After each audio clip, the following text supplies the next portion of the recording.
ये response sheet आपकी हो गई और एनटीए ने अपनी एक आंसर की दी हुई है जो एनटीए जिसको सही मान रहा है।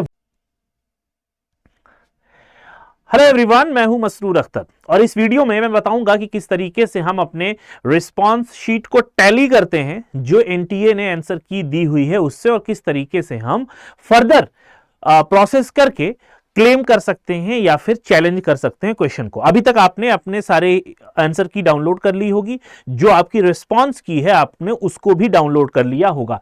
ये आपको इसको बोलते हैं रिस्पांस की, जहां पे आपने जो सवाल लगाए हुए हैं उन सवालों के जवाब यहां पर दिए होंगे इस बॉक्स में, और जो एनटीए ने रिस्पांस शीट दी है, रिस्पांस शीट बोलते हैं, ये रिस्पॉन्स शीट आपकी हो गई और एनटीए ने अपनी एक आंसर की दी हुई है जो एनटीए जिसको सही मान रहा है वो, राइट। तो आप जब डाउनलोड करोगे तो आपको रिस्पॉन्स की और एनटीए के द्वारा बताई गई जो सही जवाब एनटीए मानता है उसकी यहां पर एक तरीके से दो कॉपी मिलेगी। एक तो सब्जेक्ट लिखा होगा, उसके नीचे आंसर की दी होगी चैलेंज करने के लिए। दोनों आप डाउनलोड कर लीजिएगा। अब देखते हैं कि इसको चेक कैसे करते हैं। देखिए, जैसे ये एक स्टूडेंट की आंसर की है, रिस्पॉन्स की है। पहला सवाल क्वेश्चन नंबर 1 यहां पर डीआई का दिया हुआ है। हो सकता है आपके सेट में क्वेश्चन नंबर 1 टीचिंग एप्टीट्यूड का हो, किसी का भी हो सकता है। तो यह पहला सवाल है, लेकिन यहां पे आपको सवाल नंबर 1 नहीं देखना होगा। क्यों नहीं देखना होगा? क्योंकि यहां पे एनटीए ने हर सवाल की कोडिंग कर रखी है। क्वेश्चन टाइप एमसीक्यू है, क्वेश्चन आईडी यहां पे क्वेश्चन नंबर के हिसाब से नहीं दिया, क्वेश्चन आईडी के हिसाब से। तो इसका क्वेश्चन आईडी क्या दिया हुआ है?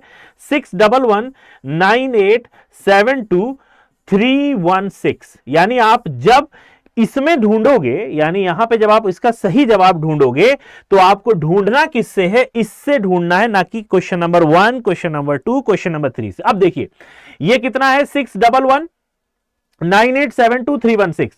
9872316 आपको यहां पर दिख गया होगा। ये दिख गया है यहां पे, ये देखिए 31, ओए भाई रुक जा, 316 ये दिख गया। थोड़ा सा मैं जूम कर देता हूं। 316 यहां पे करेक्ट ऑप्शन ये जो दिया हुआ है ये किसके द्वारा दिया है? ये एनटीए के द्वारा। यानी एनटीए 316 के लिए सही जवाब किसको मान रहा है? 1 को मान रहा है, ठीक है। लेकिन इस स्टूडेंट ने क्या सही जवाब दिया है? यहां पे भी आप देख सकते हैं चूज एन ऑप्शन। इस स्टूडेंट ने सही जवाब दिया है 3 को, स्टूडेंट ने सही जवाब लगाया है, लेकिन यूजीसी और एनटीए मानता है कि इसका सही जवाब होगा 1। थोड़ा सा आगे बढ़ते हैं, चैलेंज कैसे करेंगे। 1 अगर आप यहां देखोगे, यहां आपको 1 थोड़ा सा ब्लर दिख रहा होगा। क्यों? क्योंकि ये सेलेक्टेड है, एनटीए ने इसको सही माना है। लेकिन अब आपको यह लग रहा है कि नहीं, इसका सही जवाब 3 ही होगा। तो 3 के लिए आपके पास प्रॉपर प्रूफ होना चाहिए, ठीक है। अब मान लो 3 है तो आप इस 3 को सेलेक्ट करके इसी तरीके से और भी जो सवाल है उनको सेलेक्ट करके आप नीचे जाओगे, सबसे नीचे पेज में गए, ओके करके आगे बढ़ जाओगे। जब आगे बढ़ोगे तो आपको कुछ इस तरीके से दिखने वाला है। ये जो पूरा प्रोसेस है आपको कुछ ऐसा दिखेगा। ये सवाल है, ठीक है। उस सवाल के बाद कैंडिडेट की डिटेल, यानी आपकी डिटेल आ जाएगी, राइट। यहां पर आपका रोल नंबर आ जाएगा, date of birth, mother name, father, subject name और आंसर शीट आ जाएगी। उसके बाद जितने सवालों को आपने क्लेम किया हो, जैसे इस बच्चे ने 4, 5 और 6 को क्लेम कर रखा है, ठीक है। यहां पर उसने इसको सेलेक्ट कर लिया है। क्लेम करने के बाद, इनको सेलेक्ट करने के बाद, ये एनटीए ने 3 दिया हुआ लेकिन इसने क्लेम किया कि नहीं इसका ये सारे होंगे। ये जब आप करोगे सेलेक्ट तो यहां पे आपको एक फाइल चूज का ऑप्शन आएगा। जो फाइल आप प्रूफ के तौर पे रखोगे उसको यहां पर चूज करके, सेलेक्ट करके चूज कर लोगे, और उसके बाद ये लिख के यहां पर ये कैप्चा वैप्चा बढ़ के सबमिट और रिव्यू क्लेम करके आगे बढ़ जाओगे। ये होता है फाइनल प्रोसेस। तो फिर से मैं बता दूं कि यहां पे आपको क्वेश्चन नंबर 1, 2, 3 नहीं देखना है, बल्कि आपको इस कोड के हिसाब से देखना है। क्वेश्चन नंबर 1 का कोड, थोड़ा सा टाइम भी इसमें लगेगा क्योंकि ये रैंडम में दिया हुआ है, ठीक है। अगर आप यहां देख पा रहे हो, जैसे 316, पता नहीं 312 कौन सा क्वेश्चन होगा।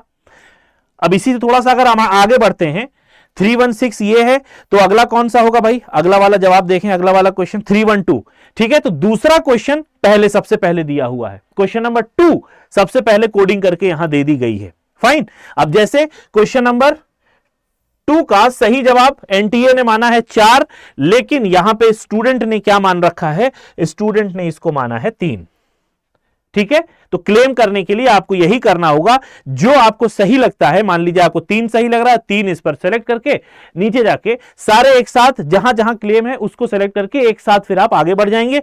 आगे बढ़ने पे आपको कुछ इस तरीके की स्क्रीन दिखेगी, जो पहली स्क्रीन में दिखा रहा हूं, ऐसी स्क्रीन दिखेगी। उसके बाद फिर इस तरीके की दिखेगी, और फिर आप जब चैलेंज करने जाओगे तो आगे बढ़ोगे चैलेंज करने के लिए, तो ऐसे क्वेश्चंस आ जाएंगे। यहां पे आप कैप्चर रख के इसको आप फर्दर आगे प्रोसीड कर सकते हो। ठीक है, वीडियो के नीचे एक गूगल फॉर्म है, आप उसको भर दीजिएगा, क्योंकि आपकी तरफ से हम क्वेश्चंस को चैलेंज करते हैं। ठीक है, आपकी फीस भी हम पे करेंगे और क्वेश्चंस को चैलेंज भी करेंगे।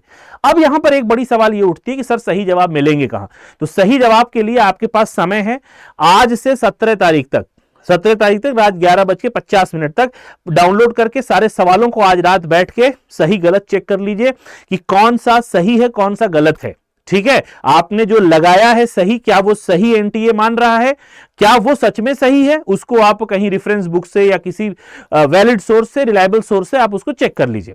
अगर आपका सवाल, आपका जवाब सही है लेकिन एनटीए ने गलत वाले को सही माना है, तो उसको आप क्लेम कर सकते हैं और उसका प्रूफ यहां पे आप उसको अटैच कर दीजिएगा। फाइन, तो ये था पूरा प्रोसेस। जल्दबाजी मत कीजिए, आज का पूरा दिन आप लगा दीजिए, पूरा टाइम जितना बचा हुआ है, इस पूरे टाइम में आप इन 50 या जो 100 क्वेश्चंस हैं, 150 क्वेश्चंस हैं, इन सारे क्वेश्चंस को आप एक बार सॉल्व कर लीजिए और देख लीजिए कौन सा सही है कौन सा गलत है। क्या मेरे पास जो रेफरेंस बुक है, जो रिलायबल सोर्सेज है, क्या उसमें सही दिया हुआ है? एनटीए ने कहीं ऐसा तो नहीं गलत को सही मान लिया है? तो इन क्वेश्चंस को आप क्लेम कर सकते हैं। ठीक है, तो ये था आपके लिए वीडियो। आई होप आपको समझ हो गई होगी किस तरीके से हम यहां पर सवालों को क्लेम करते हैं और चैलेंज करते हैं। मिलेंगे नेक्स्ट वीडियो में। Till then have a nice day, take care of yourself, bye bye. लेकिन गूगल फॉर्म भरना मत भूलिएगा।